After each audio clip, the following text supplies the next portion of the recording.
I must say my story has to start with my mum and dad. They got saved in the early 1980s, and I would have been around 3 years old. And I have memories from around 4 or 5 starting to go to church with mum and dad. And I even remember going to like all night prayer meetings and just these really amazing meetings where people were being healed and delivered and people being born again every week.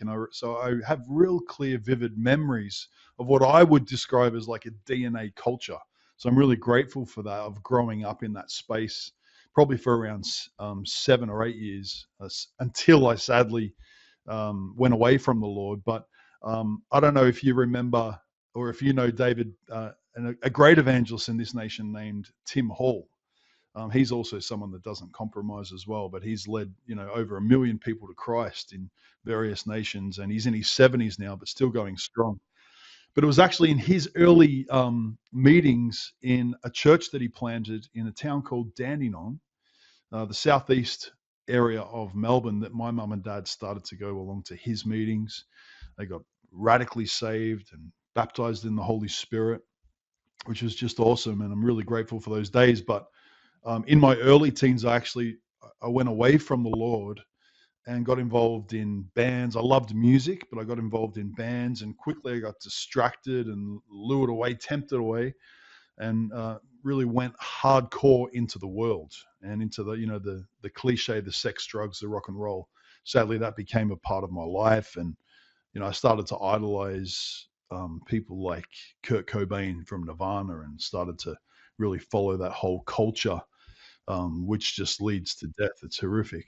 But our band actually became pretty successful. So on the outside, our band is doing amazing things. We're playing in all these top nightclubs. So I was doing it on a full-time basis. We had multiple record labels that were knocking on our door. So on the outside, it seems successful. On the inside, I'm really starting to spiral out of control. I'm getting like right into the drug culture, to a point where I couldn't go a day without some type of amphetamine, cocaine, speed, marijuana. And this was like in a couple of years, my life completely spiraled out of control.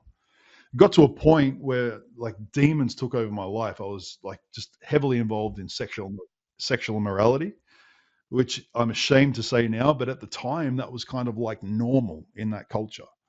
Um, and it got to a point where doctors would describe my condition, because I was so demonized, as like schizophrenic, bipolar, and I needed Jesus.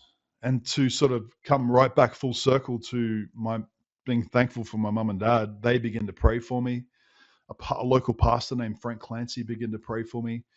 And it wasn't long after that I literally had an encounter with the voice of God. Now, Dave, it wasn't like an audible voice, but it felt louder, if that makes sense. And it shook me from the very core of who I was. And I heard God say, if you're ever going to get out of this, you need to go back to church.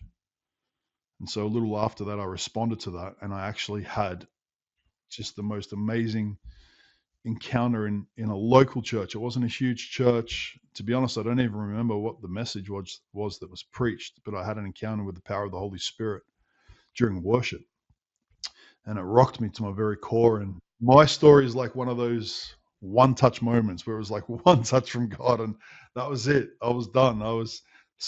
Immediately the fear of the Lord hit me. I immediately I was set free from drugs and all the demonic activity that had been in my life, and from that point began to follow Jesus and serve God.